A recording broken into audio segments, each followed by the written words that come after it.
নরসিংদী সরকারি কলেজ কর্তৃক আয়োজিত আজকের এই অনলাইন ক্লাসে উপস্থিত সকল শিক্ষার্থীদের আমি স্বাগতম জানাচ্ছি। তোমাদের সাথে আছি আমি মোহাম্মদ মুজাম্মেল হোসেন, প্রভাষক, বাংলা বিভাগ, নরসিংদী সরকারি কলেজ। আজকের ক্লাসে আমরা মূলত প্রকৃতি এবং প্রত্যয়ের বাকি অংশ আলোচনা করব। গত ক্লাসে আমরা আলোচনা করেছিলাম প্রকৃতি কাকে বলে, প্রত্যয় কাকে বলে এবং এদের শ্রেণীবিভাগ এবং কৃৎ প্রত্যয় নিয়ে আমরা বিস্তারিত আলোচনা করেছিলাম। আজ আমরা আলোচনা করব মূলত তদ্ধিত প্রত্যয় নিয়ে এবং বিগত বছরের যেই প্রশ্নগুলো বারংবার এসেছে সেগুলো আমি তোমাদের সামনে তুলে ধরবো এবং কিছু টেকনিক তোমাদের সামনে উপস্থাপন করব, যেগুলো রপ্ত করতে পারলে তোমরা সহজেই এই প্রকৃতি ও প্রত্যয়ের প্রশ্নগুলো আনসার করতে পারবে।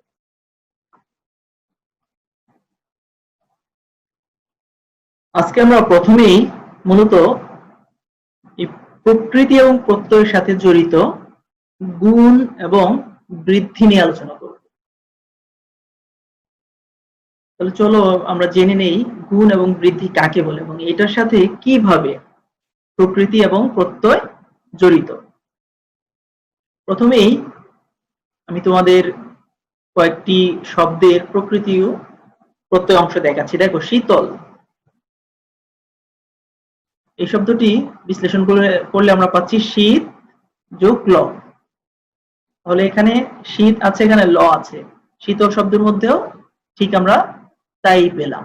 আবার দেখো শ্রদ্ধাবান, এখানে শ্রদ্ধা আছে, এখানে বান আছে, এখানেও ঠিক একই আছে। আবার দেখো বীর যুক্ত, বীরত্ব, মানে এর বিশ্লেষিত অংশের সাথে এই শব্দগুলোর কিন্তু কোনো অমিল নেই, এখানেও যা আছে মূল শব্দ ঠিক তাই আছে। ঠিক তেমনি দরিদ্র যোগ জ, দারিদ্র, একই আছে।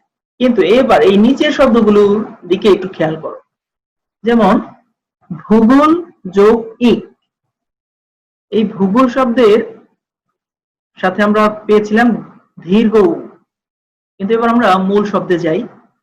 দেখো এই প্রথমে যেখানে আমরা পেলাম দীর্ঘ উ, এই শব্দের প্রথমে আমরা পেয়ে গেলাম ও, তার মানে দীর্ঘ উ হয়ে গেল ও। এই ব্যাপারগুলোর সাথে মূলত আমাদের গুণ এবং বৃদ্ধি জড়িত। আবার দেখো এখানে আছে দিন যুগ জ, দৈন্য, তার মানে এই দয়ের সাথে সংযুক্ত আছে দীর্ঘ ই, কিন্তু আমরা মূল শব্দে পেয়ে গেলাম ওই, মানে দর সাথে ঐকার সংযুক্ত। আবার দেখো এই শব্দে তিনের সাথে সংযুক্ত আছে হ্রস্ব ইকার, কিন্তু মূল শব্দে আমরা পেয়ে গেলাম একার। এরপরে দেখুন এরপরের শব্দে দন্তন্যর সাথে সংযুক্ত আছে দীর্ঘ ইকার, কিন্তু মূল শব্দে হয়ে গেল একার। তারপরে এই বর সাথে সংযুক্ত আছে অ, কিন্তু মূল শব্দ হয়ে গেল আকার বা বার্ষিক। এখানে হ্রস্বইকার আছে, মূল শব্দ হয়ে গেল ঐকার। এখানে আছে হ্রস্বইকার বিমানে, কিন্তু মূল শব্দ হয়ে গেল ঐকার। এই ব্যাপারগুলোই কিভাবে পরিবর্তিত হয় এটাকেই আমরা গুণ এবং বৃদ্ধির মাধ্যমে বিস্তারিতভাবে জেনে নিব। প্রথমে চলো আমরা এবার গুণ নিয়ে একটু আলোচনা করি। কোন শব্দের শুরুতে যদি হ্রস্বই এবং দীর্ঘই থাকে এবং মূল শব্দে যদি এটা একার হয়ে যায়, তাহলে সেটাকে আমরা গুণগত পরিবর্তন বলবো। যেমন এই চিন যোগ আ, চয়ের সাথে হ্রস্বইকার আছে, কিন্তু মূল শব্দ হয়ে গেল চেনা, চয়ের সাথে একার, তার মানে এটা হ্রস্বইকারটা হয়ে গেছে একার। তার জন্য এই পরিবর্তনটাকে আমরা বলছি গুণগত পরিবর্তন। তেমনি দেখো নি যোগ আ হয়ে গেল নেয়া, নিয়া না হয়ে। আবার কোন শব্দের শুরুতে যদি হ্রস্ব এবং দীর্ঘ উ থাকে, সেটা যদি উকার হয়ে যায়, তাহলে সেটাও গুণগত পরিবর্তন। যেমন ধু যোগ আ, ধর সাথে সংযুক্ত আছে হ্রস্ব উকার, কিন্তু মূল শব্দ আমরা পেয়ে গেলাম উকার, ধয় উকার অন্তস্থ একার। এটাও গুণগত পরিবর্তনেরই উদাহরণ। আবার কোন শব্দের সাথে যদি প্রথমে রিকার থাকে, এই রিকার সমান যদি মূল শব্দে অর হিসেবে উচ্চারিত হয়, অর, রিকার না হয়ে মূল উচ্চারিত হবে মূল শব্দে অর, তাহলে সেটাকেও আমরা বলবো গুণগত পরিবর্তন। যেমন ক্রি যুক্তা, দেখো কর সাথে রিকার আছে কিন্তু মূল শব্দ এবার আমরা উচ্চারণ করি, দেখো কর্তা মানে কর যুক্তা, তার মানে অর উচ্চারিত হলো, তাহলে এটাও হচ্ছে গুণগত পরিবর্তন। তেমনি ক্রি যুগ অনিয়, কর অনিয়, করণীয়, করণীয় সাথে মধ্যেও একটা কর আছে। আবার ক্রি যুক্তব্য হয়ে গেল কর্তব্য, কর্তব্য কর যুক্তব্য, তার মানে প্রত্যেকটাই অর হিসেবে এসছে। তাহলে এই প্রত্যেকটা পরিবর্তনই হচ্ছে গুণগত পরিবর্তন। পরীক্ষাতে এইভাবে প্রশ্ন আসতে পারে যে চিন যোগ আ সমান সমান চেনা, এটা কেমন পরিবর্তন, গুণগত না বৃদ্ধিগত নাকি স্বাভাবিক নাকি কৃত প্রত্যয়গত, এরকম হিসেবে আসলেও তখন তোমরা যেহেতু আজকে শিখলে তখন উত্তরটা করতে পারবে যে এটা গুণগত পরিবর্তন।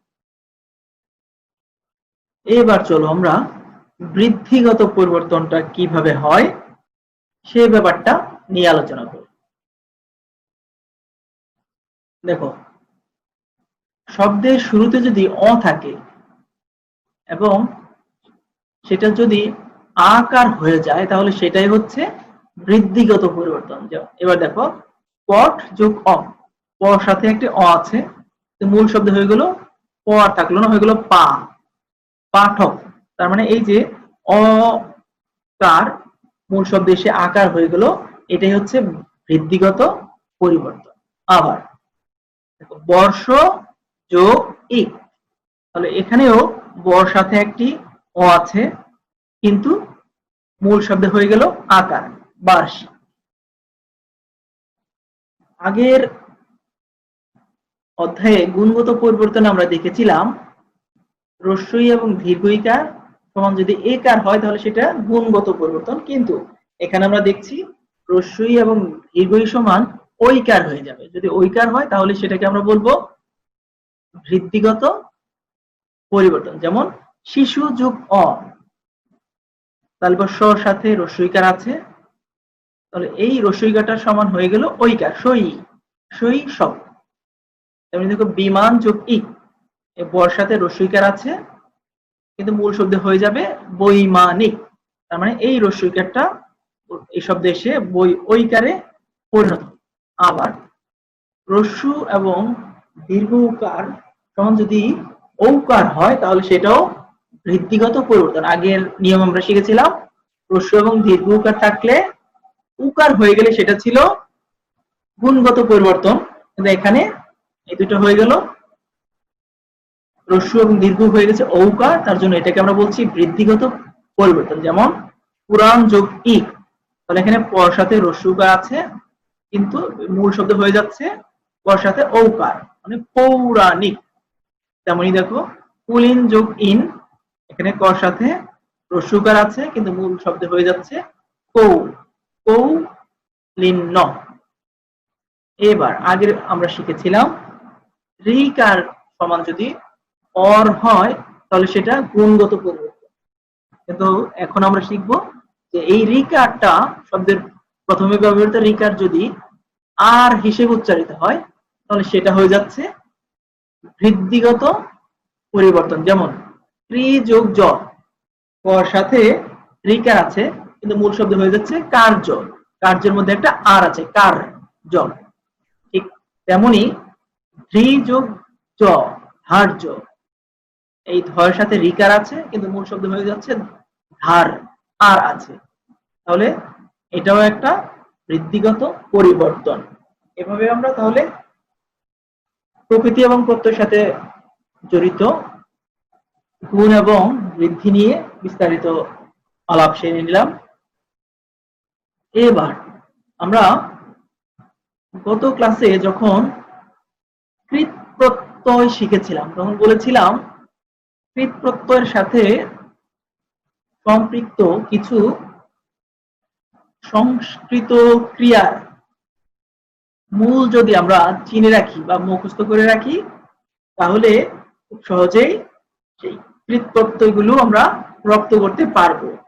এটা কিভাবে কাজে দেয় আমি তোমাদেরকে একটি একটি করে উদাহরণ দিয়ে দেখিয়েছিলাম যে ওই কয়েকটা শব্দের মূল অংশ মুখস্থ থাকলে তুমি সহজেই অধিকাংশ কৃৎ প্রত্যয় আনসার করতে পারবে।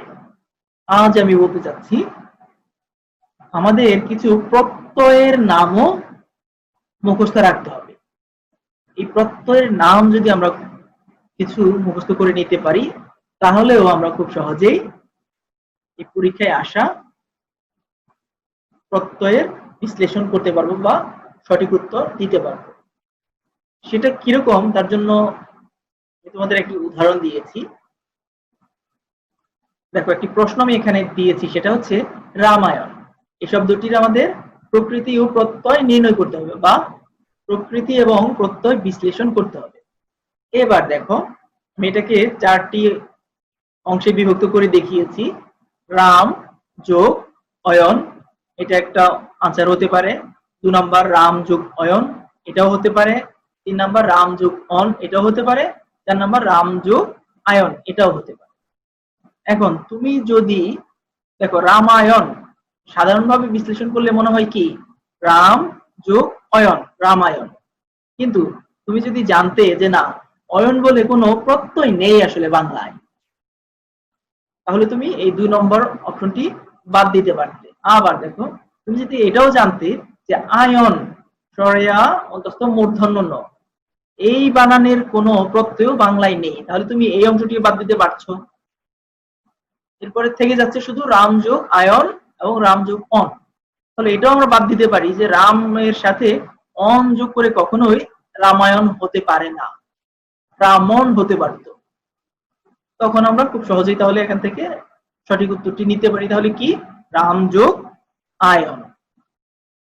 তাহলে নিশ্চয়ই বুঝতে পারলে কিভাবে প্রত্যয়ের নাম মুখস্থ করলেও খুব সহজেই বিশ্লেষণ করা যায় বা 4টি অপশন থেকে সঠিক উত্তরটি চিনে নেওয়া যায়। কারণ আমরা তো শুধু ইন্টারমিডিয়েট লেভেলেই পরীক্ষা দিব না, এরপর ইন্টারমিডিয়েট ফাইনাল পরীক্ষার পর বিভিন্ন জায়গায় ভর্তি পরীক্ষা দিব, তখনও এরকম 4টি করে অপশন দেওয়া থাকে। সেখানেও যাতে তোমরা খুব সহজেই আনসার করতে পারো তার জন্য এই প্রত্যেকটা ব্যাপার খেয়াল রাখতে চেষ্টা করতে। তাহলে আমরা ধরে নিলাম তোমরা বিভিন্ন এই প্রত্যয়ের নাম কষ্ট করে হলেও মুখস্থ করে নিবে। এবার চলো আমরা যে প্রত্যয়গুলো থেকে পরীক্ষাতে বেশিবার প্রশ্ন এসে থাকে সেই কমন কমন প্রত্যয়গুলো আগে দেখে নিই, তারপর আমরা বিস্তারিত আলোচনা করব।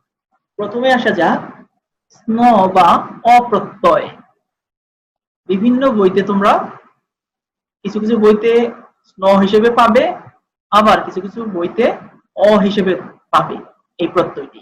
আমি তোমাদের বলে রাখছি আধুনিক বাংলা ব্যাকরণে স্ন অংশটার দরকার হয় না, অপ্রত্যয় দিলেই হয়ে যাচ্ছে। আমি তোমাদের বলবো স্নটা তোমাদের ব্যবহার করার দরকার নেই, তোমরা অ হিসেবে ব্যবহার করবে। যেমন দেখো মানব, তাহলে মনু যোগ অ, এই শব্দটি তোমরা নিশ্চয়ই জানো, যারা একটু খেয়াল করেছো অনেকবার পরীক্ষাতে এসেছে, বিভিন্ন বোর্ডে শব্দটি এসেছে। এই মানব শব্দের প্রকৃতি ও প্রত্যয় বিশ্লেষণ। আবার দেখো রাঘব, রাঘবকে আমরা কবিতায় কি পড়েছিলাম?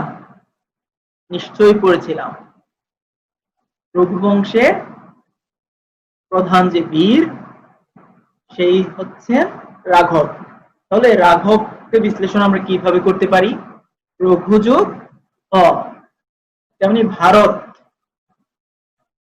ভারতের বিশ্লেষণ আমরা কিভাবে করতে পারি? ভরত যোগ অ। সৌমিত্র, আমরা পরীক্ষাতে এটাও পড়েছিলাম যে সুমিত্রার পুত্র বা সুমিতার পুত্র সৌমিত্র, তাহলে এটাকে আমরা বিশ্লেষণ করতে পারছি সুমিত্রা যোগ অ। এরপরে আমরা দেখছি স্ন বা জ প্রত্যয়। এটাও বিভিন্ন বইতে বিভিন্ন ভাবেই দেয়া থাকে প্রত্যয়টি। কিছু কিছু বইতে মূর্ধন্য ষ এবং মূর্ধন্য সংযুক্ত এর সাথে জ ফলা ব্যবহার করে, আবার কিছু কিছু বইতে শুধু জ প্রত্যয় হিসেবে ব্যবহার করছে। আসলে এটাকে বিশ্লেষণ করলে এবং প্রকৃতি প্রত্যয়ের সাথে সংযুক্ত করলে মূলত এই অংশই থাকে। তার জন্যই আধুনিক বাংলায় অত জটিলতার মধ্যে যায় না, শুধু জটাই ব্যবহার করে। তার জন্য তোমরাও শুধু জ ব্যবহার করলেই তোমাদের জন্য ভালো হবে। তুমি দেখো সাম্রাজ্য, বিশ্লেষণ করলে কি হবে? সাম্রাজ্য, দেখো এখানে একটু টাইপিং জনিত মিস্টেক হয়ে গিয়েছে, সাম্রাজ্য যোগ জ হবে, তাহলে সাম্রাজ্যর বিশ্লেষণ কি হচ্ছে? সাম্রাজ্য যোগ জ। এবার আসছি নাট্য, তাহলে নট যোগ জ। এবার দেখো মনুষ্য, তাহলে মনু যোগ জ। দারিদ্র, এই বানানটাও কিন্তু তোমাদের পরীক্ষাতে অনেকবার এসছে। এই বানানটা করতে গিয়ে আমরা কোথাও না কোথাও ভুল করেই থাকি, অন্তত শেষের জফলাটা হলেও আমরা দিতে চাই না। তাহলে এটার বিশ্লেষণ কি? দারিদ্র যোগ জ। তাহলে এটা পরে আমরা একটা জিনিস বুঝতে পারলাম যে জ প্রত্যয় যুক্ত হলে সেই শব্দের শেষে কি হয়? জ ফলা সংযুক্ত হয়। তাহলে আমরা এটাকে একটু টেকনিক হিসেবে নিতে পারি যে যে শব্দের শেষে জ ফলা আছে সেই শব্দের সাধারণত জ প্রত্যয় যুক্ত হবে। এই যে সাধারণত শব্দটি উল্লেখ করেছি তার মানে সকল ক্ষেত্রে প্রযোজ্য হবে না, কিন্তু অধিকাংশই যে সকল শব্দের শেষে জ ফলা আছে সেটা সাধারণত জ প্রত্যয় ব্যবহার হয়ে থাকবে। আয়ন প্রত্যয়, তাহলে আমরা একটু আগে আমরা তোমাদের দেখিয়েছিলাম যে আয়ন প্রত্যয় দিয়ে কিভাবে শব্দ গঠিত হয় বা সেটাকে কিভাবে বিশ্লেষণ করতে হয়। যেহেতু আমরা জানি যে আয়ন বলে একটা প্রত্যয় আছে, অয়ন বলে নেই, তাহলে রামায়ণ এর বিশ্লেষণ হচ্ছে রাম যোগ আয়ন। তোমাদের একটু বলেই রাখি যে আমি যখন বিসিএস পরীক্ষায় প্রথমবার অবতীর্ণ হয়েছিলাম তখন এই রামায়ণ শব্দটি পরীক্ষাতে এসেছিল। তখন যারা জানতো যে আয়ন বলে প্রত্যয় আছে, অয়ন বলে নেই, কেউ কেউ দিয়েছে আয়ন, কেউ কেউ দিয়েছে অয়ন। এর জন্য তোমরা বুঝতেই পারো যে একটু মুখস্থ থাকলে এই সুবিধাটা পাওয়া যায়। তেমনি নারায়ণের বিশ্লেষণ করছি আমরা, নার যোগ আয়ন। এখানে একটু টাইপ জনিত মিস্টেক আছে, মূর্ধন্য হবে না, দন্তন্য হবে। নারায়ণ, নার যোগ আয়ন। এরপরে আমরা দেখছি ইনি প্রত্যয়। ইনি প্রত্যয় যোগে যে সকল শব্দ গঠিত হয়, যেমন অনাথিনী, অনাথিনী এই শব্দের মূল কি? অনাথা, অনাথা যোগ ইনি। তেমনি বাঘিনী, বাঘ যোগ ইনি, যোগিনী, যোগী যোগ ইনি। প্রথমে আমরা দেখব যে শব্দটির মূল অংশ কি, এর সাথে ইনি যোগ করে দিব। আমরা ইনি প্রত্যয় যুক্ত হলে শব্দের শেষে যে দীর্ঘইকার হয় এবং আগের শব্দের সাথে হ্রস্বইকার হয়, এটাও খেয়াল করলাম। এই বিশ্লেষণ করেও আমরা সহজে প্রকৃত প্রত্যয় নির্ণয়ের দিকে যেতে পারবো। এবার আসছি বিন প্রত্যয়, যেমন মেধাবী, মেধা যোগ বিন। মায়াবী, মায়া যোগ বিন। ওজস্বী, ওজস যোগ বিন। এই প্রত্যয়গুলো তোমরা ভালোভাবে রপ্ত করবে। এবার আসা যাক স্নেক বা ইক প্রত্যয়। কিছু কিছু বইতে স্নেকও ব্যবহার করা হয়েছে, কিছু কিছু বইতে ইক ব্যবহার করা হয়েছে। বলাই বাহুল্য একই হচ্ছে আধুনিক প্রত্যয়ের বাংলা ব্যবহার, আমরা এটাকেই প্রিফার করি। নাগরিক, নগর যোগ ইক। সাংবাদিক, সংবাদ যোগ ইক। লৌকিক, লোক যোগ ইক। ঐহিক, ইহ যোগ ইক। যেমন এই যে সাংবাদিক, এটাকে বিশ্লেষণ করছি সংবাদ যোগ ইক। তোমরা কি বলতে পারো যে সংবাদ যোগ ইক কেন সাংবাদিক হলো? নিশ্চয়ই পারছো। অকার এখানে আকার হয়ে গিয়েছে, কারণ হচ্ছে এটা বৃদ্ধিগত পরিবর্তন। তেমনি ইহ যোগ ইক, এটা হয়ে গেল ঐহিক। এভাবে আমরা তাহলে গুণ এবং বৃদ্ধিগত পরিবর্তন শব্দের বিশ্লেষণ থেকেই বুঝতে পারবো। এবার আসা যাক ইমন প্রত্যয়। নীলিমা, এই শব্দের মূল অংশ হচ্ছে নীল, সাথে যুক্ত হলো ইমন, নীল যোগ ইমন। মহিমা, মহিমা শব্দের মূল অংশ হচ্ছে মহৎ, তাহলে এর সাথে যুক্ত হলো ইমন, মহিমা। গরিমা, গুরু যোগ ইমন, গরিমা। ভ্রাগিমা, দীর্ঘ যোগ ইমন। তাহলে আমরা আরেকটা জিনিস খেয়াল করলাম যে ইমন প্রত্যয় যুক্ত হলে মূল শব্দের শেষে সাধারণত ইমা থাকে।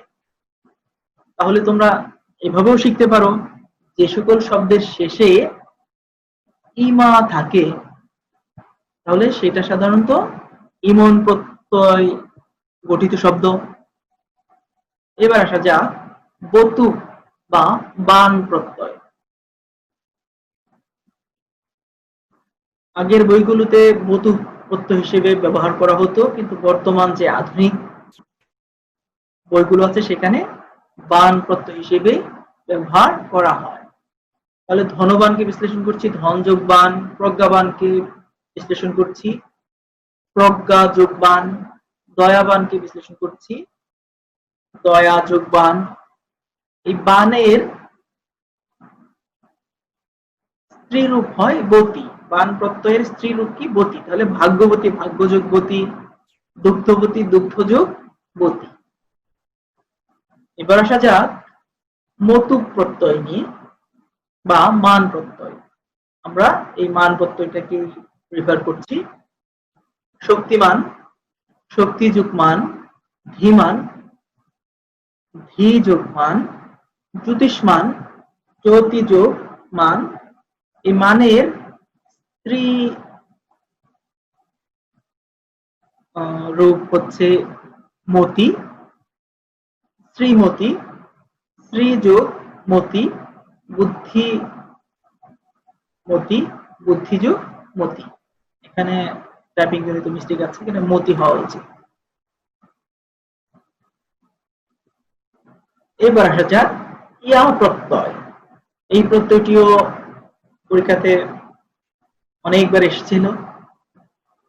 বেলে, বালি, এই বেলে শব্দের মূল অংশ নিশ্চয়ই বেল না। বেলে বলতে আমরা কি বুঝি? বেলে মাটি। তাহলে এর মূল শব্দ হচ্ছে বালি, বালি যোগ ইয়া। পাথুরে, এর মূল শব্দ হচ্ছে পাথর, তাহলে পাথর যোগ ইয়া। উত্তরে, উত্তর যোগ ইয়া। জেলে, এই শব্দের মূল অংশ হচ্ছে জাল, তাহলে জাল যোগ ইয়া। তাহলে আমরা এখান থেকে আরো একটু বিষয় খেয়াল করলাম, সেটা কি যে ইয়া প্রত্যয় যোগ হলে মূল শব্দের শেষে সাধারণত একার থাকে। এটা আমরা একটা বৈশিষ্ট্য পেলাম। কিন্তু নিচের আরো দুইটি প্রত্যয় আছে, সেদিকে একটু খেয়াল করো। উড়িয়া এবং উড়ে, এই উড়ে প্রত্যয়টি যুক্ত হলেও সেই শব্দের শেষেও কিন্তু একার পাচ্ছি আমরা। যেমন এখানে ইয়ার শেষে প্রত্যেকটার শেষে ইকার পেলাম, এখানে পাথরের শেষে একার পেলাম, তেমনি এই উড়ে প্রত্যয় যুক্ত হলেও শব্দের শেষেও একার আছে। এবং এই যে টিয়া বলে যে প্রত্যয় আছে সেটা যুক্ত হলেও শব্দের শেষে একার পাওয়া যায়। এখান থেকে যদি আমরা একটু আরো খুব ভালো করে খেয়াল করি তাহলে যে জিনিসটা লক্ষ্য করতে হবে যে কোন শব্দের শেষে যদি ট এর সাথে একার থাকে তাহলে সেই শব্দটার প্রকৃতি এবং প্রত্যয় হবে টিয়া। কোন শব্দের শেষে যদি র এর সাথে একার থাকে তাহলে তার প্রত্যয় হবে উড়ে। এবং অন্যান্য যে শব্দবহুল শব্দের শেষে অন্য বর্ণের সাথে একার যুক্ত হবে, তাহলে সেটা হচ্ছে ইয়া প্রত্যয়। এভাবে আমরা সাধারণত একটু টেকনিক খাটাতে পারি। তাহলে এরপর 2 নম্বর এরপর আমরা খেয়াল করি যে উড়িয়া বা উড়ে প্রত্যয়। সাপুরিয়া, উড়িয়া, তাহলে সাপ যোগ উড়িয়া, এর চলিত রূপ হচ্ছে সাপুরে। সাপুরিয়া থাকলে আমাদের উড়িয়া প্রত্যয়ই ব্যবহার করতে হবে, কিন্তু সাপুরে যদি থাকে তখন আমরা ব্যবহার করব সাপ যোগ উড়ে। তেমনি হাতুরিয়া, তাহলে হাত যোগ উড়িয়া, এর চলিত রূপ কি হাতুরে, তখন হবে হাত যোগ উড়ে। হচ্ছে টিয়া প্রত্যয় রোগাটে, তাহলে রোগা যোগ টিয়া, খোলা টিয়া, খোলা যোগ টিয়া। এবার আসছি ওয়া প্রত্যয় নিয়ে। গেছো, গাছ যোগ ওয়া, কেজু, কাঠ যোগ ওয়া, কেঠু, কাঠ যোগ ওয়া। এই উয়া প্রত্যয় যুক্ত হলেও শব্দের শেষে সাধারণত ওকার যুক্ত হয়, এটা দেখেও আমরা কিছুটা আন্দাজ করতে পারবো।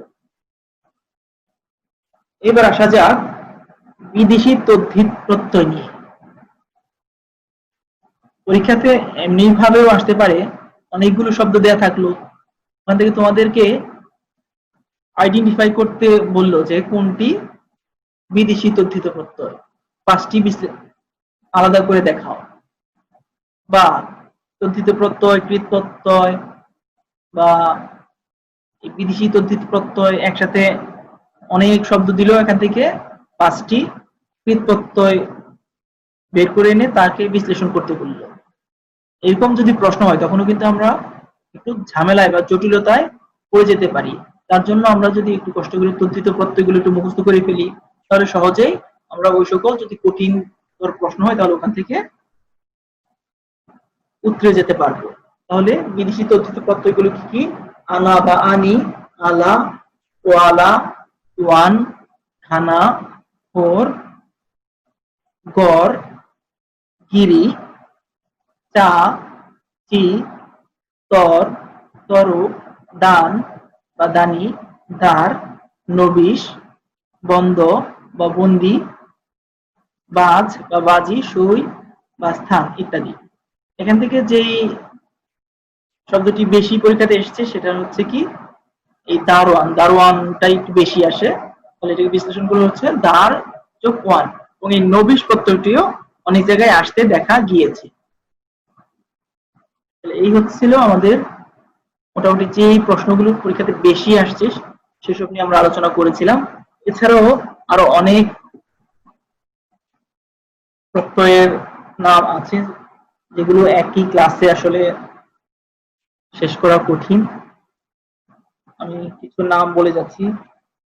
আ প্রত্যয় ছিল, আই প্রত্যয় ছিল, আমি প্রত্যয় আছে, আলি প্রত্যয় আছে, আর প্রত্যয়, আরি প্রত্যয়, আরু প্রত্যয়, আনি প্রত্যয়, ই প্রত্যয়, দীর্ঘই প্রত্যয়, কলি প্রত্যয়, ওই প্রত্যয়, অন প্রত্যয়, ল, লা, তা, সা, স, সা ইত্যাদি আরো এরকম অনেক প্রত্যয়ের নামই আছে, যেগুলো তোমরা একটু অবশ্যই সবগুলো সম্বন্ধে একটু চোখ বুলিয়ে নিবে এবং এগুলো একটু বেশি পরিমাণে পড়বে।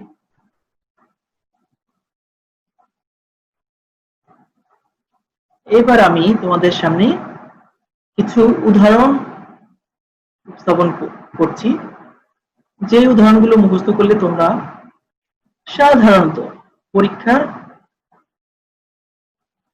60 থেকে 70% শব্দ এখান থেকেই কমন পেয়ে যাবে আশা করছি। তোমরা তাই একটু কষ্ট করে এই শব্দগুলো অবশ্যই মুখস্থ করে নেবে, এগুলো তোমরা খাতায় টুকে রাখবে। সেই শব্দগুলো আমি যেগুলো দিচ্ছি আমি এই প্রত্যেকটা শব্দই তোমরা একটু খাতায় টুকে রেখে অন্তত এই শব্দগুলো একটু মুখস্থ করে নিবে। যেমন ঐহিক, ইহ যোগ ইক, এটা তদ্ধিত প্রত্যয়। বার্ষিক, বর্ষ যোগ ইক, এটাও তদ্ধিত প্রত্যয়। ধার্মিক, ধর্ম যোগ ইক, তদ্ধিত প্রত্যয়। শারীরিক, শরীর যোগ ইক, তদ্ধিত প্রত্যয়। সাংবাদিক, সংবাদ যোগ ইক, তদ্ধিত প্রত্যয়। ঐতিহাসিক, ইতিহাস যোগ ইক, ঐতিহাসিক। এই প্রত্যেকটা শব্দই একাধিকবার বিভিন্ন বোর্ডে এসেছে এবং ভবিষ্যতেও এখান থেকে অবশ্যই তোমরা পাবে। এরপর আসা যাক কর্তা। গত ক্লাসে আমি তোমাদের বলেছিলাম যে কোনো কাজ করা বিষয়ক শব্দের মূল কি? ক্রি। তাহলে কর্তা বিশ্লেষণ করলে পাচ্ছি ক্রি যোগ তা, কারক, এর সাথে কাজ সম্পৃক্ত, তার জন্য ক্রি যোগ অ, কার্য, সাথে কাজের সম্পর্ক আছে, তাহলে ক্রি যোগ তা। ক্রেতা, সেখানে একটু টাইপ জনিত মিস্টেক আছে। ক্রেতা কি হবে? ক্রি ওর সাথে রফলা দীর্ঘইকার হবে, ক্রি যোগ তা হবে। তারপরে দেখো শ্রবণীয়, তাহলে শুনতে পাওয়া বা শোনা বিষয়ক শব্দের মূল কি? শ্রু, শ্রু যোগ অনিয়। দর্পণ, দর্পণের মূল অংশ হচ্ছে দৃপ, তাহলে দৃপ যোগ অন। দর্শন, দৃশ যোগ অন। এই প্রত্যেকটা শব্দ বিভিন্ন পরীক্ষাতে একাধিকবার এসছে। সম্রাট, সংযোগ রাজযোগ অ, অনেক বইতে তোমরা সংযোগ রাজযোগ কি বলেও পেতে পারো, একটা দিলেই হবে। দোলনা, তাহলে দোল যোগ অনা, খেয়াল করবে এই না, অনেকে দোল যোগ না লিখো, তোমরা সঠিকভাবে লিখবে দোল যোগ অনা। পাঠক, পট যোগ অপ। ঘাতক, আমরা বলেছিলাম যে কোনো কাউকে হত্যা করা বা শেষ করা বা দূরীভূত করার মূল অংশ হচ্ছে হন, তাহলে হন যোগ অ। নায়ক, নিযোগ অ। শৈশব, শিশু যোগ অ। মানব, মনোযোগ অ। পার্থিব, পৃথিবী যোগ অ। সাহিত্য, শহীদ যোগ জ। সৌন্দর্য, সৌন্দর্য যোগ জ। হাতল, হাত যোগ অল বা ল।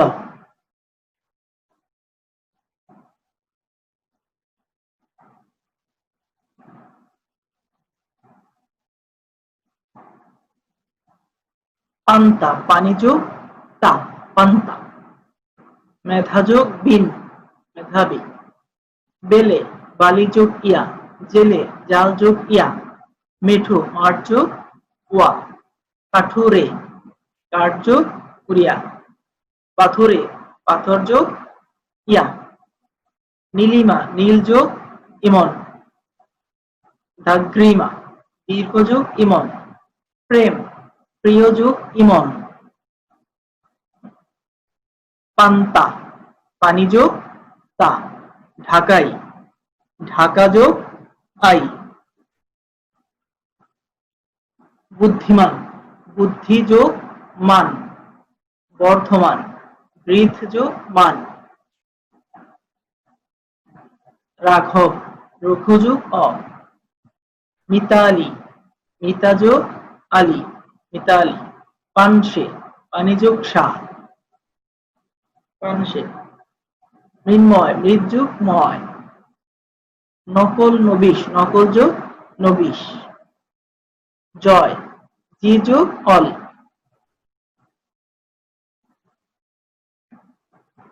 এরা উদ্ভব, এটা হচ্ছে তদ্ধিত প্রত্যয়, রঘু যোগ অ, তদ্ধিত প্রত্যয়। দারোয়ান, দার যোগ ওয়ান। এই প্রত্যেকটা শব্দই পরীক্ষাতে একাধিকবার এসেছে, তার জন্য এই শব্দগুলো তোমরা খুব মনোযোগের সাথে রপ্ত করে নিবে। তেমনি বক্তব্য, বচ যোগ তব্য, উক্তি, বচ যুক্তি, ত্যাগ, তেজ যুক্ত, নেতা, নিযোগ তা, মন্ত্রী, মন্ত্র যোগ ইন, বহতা, বহ যোগ তা, ডাকাইত, ডাক যোগ আইত। দর্শক, দৃশ যোগ অব। সৃষ্টি, সৃজ যোগ তি, তেমনি মুক্তি, মুচ যোগ তি। এই প্রত্যেকটা শব্দ পরীক্ষাতে বারবার এসেছে এবং ভবিষ্যতেও আসবে। তোমরা তাই খুব মনোযোগের সাথে প্রত্যেকটা শব্দ শিখে নিবে। এবার আমি আরো কিছু শব্দ তোমাদের সামনে তুলে ধরছি, এগুলো তোমরা স্ক্রিনশট দিয়েও নিতে পারো। এই শব্দগুলো পরীক্ষাতে বেশ এসছে।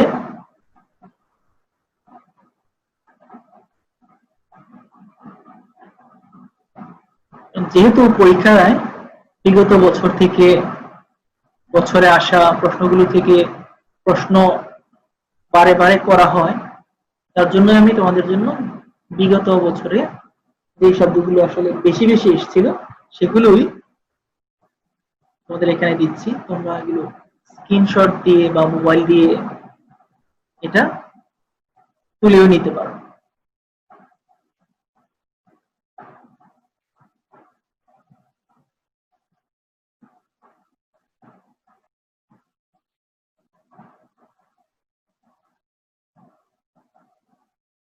এখান থেকেও প্রত্যেকটা শব্দই গুরুত্বপূর্ণ।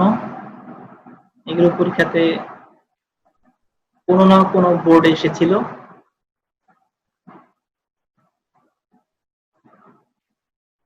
তার জন্য স্ক্রিনশট দিয়ে নিতে পারো।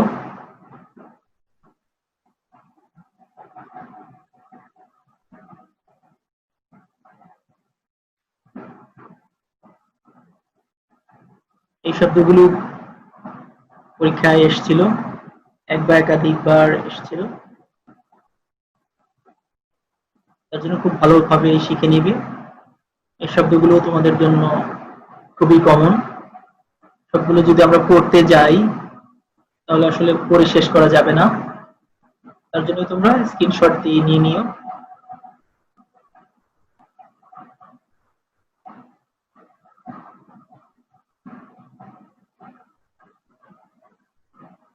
এভাবেই আজকের মতো আমরা ক্লাস এখানেই শেষ করছি।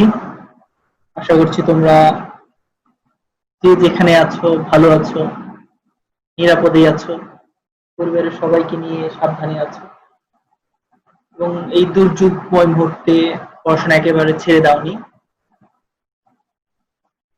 যেহেতু তোমরা নিয়মিত কলেজে এসে ক্লাস করতে পারছো না, বাসায় যথেষ্ট পড়াশোনা করছো আশা করছি আমরা, এবং যতটুকু সময় পাও নিজেকে দিতে চেষ্টা করো। যেহেতু এই সময়টা তোমাদের কলেজে আসতে হচ্ছে না, আমি তো মনে করি যে না, এই সময়টা তোমাদের অনেক বেশি কাজে লাগবে, অনেক বেশি তুমি যদি নিজেকে দাও তাহলে অনেক বেশি নিজেকে আরো বেশি শানিত করতে পারবে। তাহলে এই সময়টা নষ্ট করো না, নিজেকে শানিত করো, কারণ পরীক্ষা বা কলেজ খুলে গেলেই তোমাদের পরীক্ষা চলে আসবে। তাহলে সেদিকে খেয়াল রেখে সবাই সাবধানে থাকবে, ভালো থাকবে এবং নিজেকে সময় দিবে, মানে নিজেকে পড়াশোনার মাধ্যমে আরো বেশি শানিত করবে, সেই আশা ব্যক্ত করি আজকের মতো ক্লাস এখানেই শেষ করছি। ভালো থাকুন, আল্লাহ হাফেজ।